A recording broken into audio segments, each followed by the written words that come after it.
Hello again, everyone. Master Sausage here. Today, we're going to talk about the DA Form 4856. And before I begin, I believe that I have some key tips, not tricks, key tips and mindsets that will help you not only counsel better, but get better performance out of your team. Now, why should you listen to me? Great question. 27 years of total service. I retired after 20 active duty. I did retire as a master sergeant. I had one look as sergeant major. I was a recruiting station commander, and I was also a retention team leader. So I have a lot of experience and success in an administrative type of setting, which is where we find ourselves a lot of the time today. We don't have a crap ton of deployments and wars going on right now, thank you, Lord. But we do have the day-to-day business of the Army, and the 4856 should be, in my opinion, a key element of day-to-day Army life. I know you hate it. I know you don't like writing things down for some odd reason. I know you think I'm a pogue and all these other wonderful things. But I'm telling you, if you can set aside your personal bias towards written performance evaluations and actually do the form properly, you will find that you will get a better end result out of your team. So say goodbye to ego and pride and say hello to 4856. Okay, getting right into it. You know the new form. Okay, first of all, it's I'm looking at it behind my camera here. So if my eyes go this way, that's why I'm looking at the form. It's not to be offensive to you. Over here, I have Army Techniques Publication 6-22.1. It's called the Army Counseling the Counseling Process. Army Techniques Publication 6-22.1. You need to download it. You need to read it. If you are a corporal or above, you need to read this document. It won't take you very long. It's not a huge publication, but you need to read it. All right, so let's get into it. Okay, you probably know the format of the form, all the admin data, and the background information section has changed considerably. You can check all the different things, and I would encourage you to check them all to see what they look like, and it will give you templates with places for specific information. Now, I don't necessarily like this.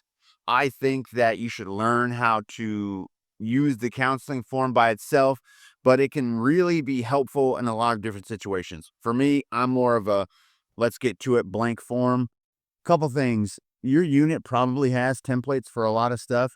Some of it you have to use, I'm sure, for like separations or height weight stuff. But I would encourage you to make it as custom as possible within the limits of SOP and regulation. Every counseling statement needs to be custom to that soldier, to that situation. Secondly, don't be afraid to handwrite a counseling. Don't be afraid to handwrite a counseling. There are going to be times where you don't have a computer available or the printer broke or whatever.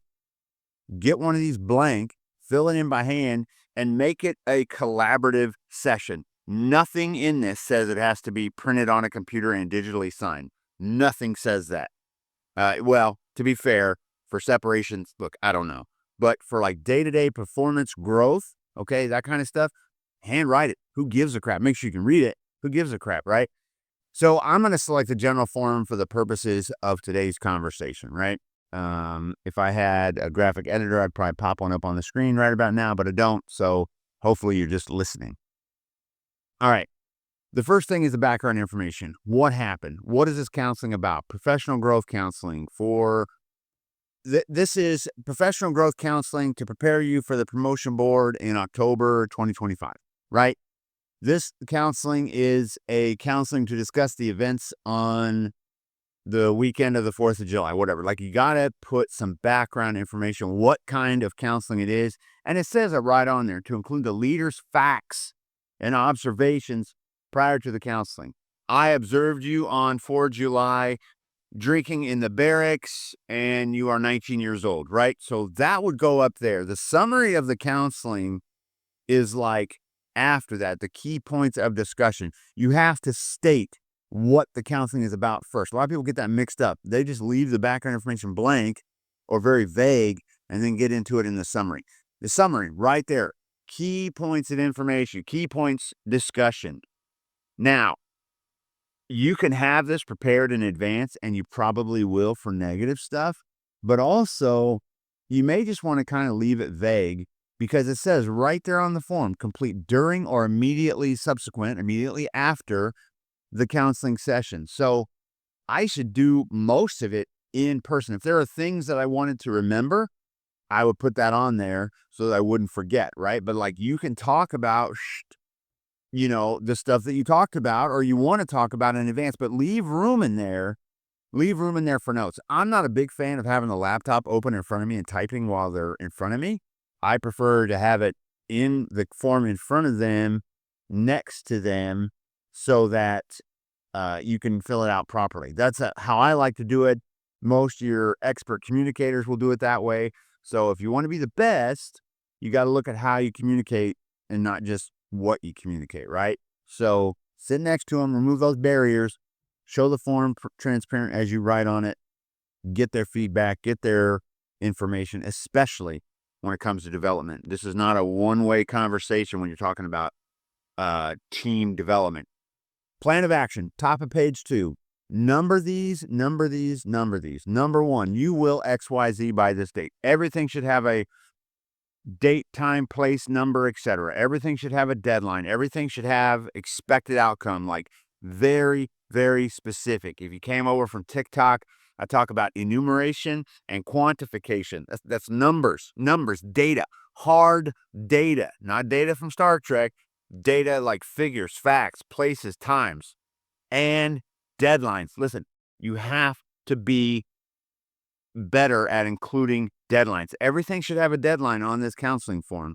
Everything, if you don't know, then put the next time you're going to counsel that person. All right, you will bring 2 pairs of shined boots to first formation for the next 2 weeks, right? Ending on August 15th, right? So everything has an action, a number, an expectation, and a deadline. Everything should have a deadline. I know I'm telling you that 47,000 times because it's that important. Session closing. Now listen, the I agree, disagree part, right? This is by the person that is being counseled. They do have a place for remarks. But remember, it's basically the subordinate understands the plan of action. Now, you can disagree with it, but it's not going to do you much good. Okay, so you agree, disagree with the information above, including the administrative data, and you can put your comments. All right, if you are on a computer, you can slide the laptop over and let them type. If you are, just on a manual document, handwriting it, you can slide it over to them and let them write in their comments. They need to check or initial whatever, and then they need to put their remarks, they need to sign it, and they need to date it. Below that is the leader's responsibility. The person counseling the subordinate, in most cases, what are you going to do? I will provide you shoe polish so that you can shine your boots because you had mentioned financial difficulty, or whatever the case may be. I will provide you access to the arms room so that you can clean rifles as part of your extra duty. Whatever the leader is going to do, I will check on this 3 days a week, Monday, Wednesday, Friday at XYZ time. So whatever you're going to do as the leader to help facilitate leaders' responsibilities in implementing the plan of action, that's what that's for. Okay, that's what that part is for. And then the counselor would sign it and date it. You would like to see those dates on the same day. And then finally, the assessment of the plan of action. I see so many people they just skip this part. I don't know, why are you skipping arguably the most important part of the form? Did the plan of action achieve the desired results? You can write that on there. It's completed by both people, all right? Before you start a new developmental counseling session, you should have the last counseling form. I used to say this to my career counselors all the time. Why are you not counseling these soldiers in writing about their goals, dreams, desires, aspirations, and then checking on that progress? Because we have to have our first counseling 13 months out from ETS on the reserve side so that you check in with them before they're even eligible. And then I think it's 12, 3, 1, something like that. Forgive me, I forgot. But you're using those old counseling forms. Soldier comes in, says, yeah, I'm going to college, F the Army, I don't need this, I'm going to have a Corvette, blah, blah, blah, whatever. Well, 6 months from now, they have to come see you again, and you pull out that old counseling form. Soldier doesn't need the Army. Did you get that Corvette yet? Did you go to college yet? No. Oh, you're married now? You got a baby on the way? Maybe you should think about re-enlisting for a little cash bonus to help out your family. And you're probably going to need some TRICARE because health insurance is expensive. Don't you think it makes sense to re-enlist now that you've changed your plan? It's obvious, okay? And you want to do this with your team to help build and develop their goals for themselves. Hopefully the plan of action is there that, see, I told you to do 100 push-ups a day. Now you passed your physical fitness test. Now let's talk about how you can help somebody else and demonstrate your leadership capabilities. Do you see how it builds? It's a strong foundation that you build on with written records, their feedback, their signature, everything that you need to be an effective counselor and leader. Use this form to its full extent. You can 100% under counsel someone. I don't believe you could over counsel somebody. I mean, who cares if you're counseling too much? Oh my goodness. Now, I'm not saying to do a 48-56 every damn day, all right? Monthly is probably good if you're on the active duty side. Quarterly at best, at worst on the reserve side, right? The soldiers need to know. They need to know what you think about them. They need to know how they're doing. Nothing should come as a surprise. The only thing that should come as a surprise is an award. Punishment should not be a surprise. Corrective action should not be a surprise. They should have been warned on paper first. Now, of course, there's obvious exceptions to that, but like normal week to week, month to month expectations should be in writing and very, very clear. I want you to read the unit SOP and brief me on it in 7 days, right? Understand the unit. I want you to understand the history of this post. I don't care what it is as long as it's moral and ethical and in good judgment for the development, but write it down. Enumeration, quantification, so that there's no doubt what is expected of that soldier. If you have any questions, leave a comment. If you have a technique that you want to share, leave a comment for that too. I think that this form is valuable. I think written evaluation should be done on the civilian side too. It is rarely done, but the Army has it right with the DA Form 4856. All right, take care.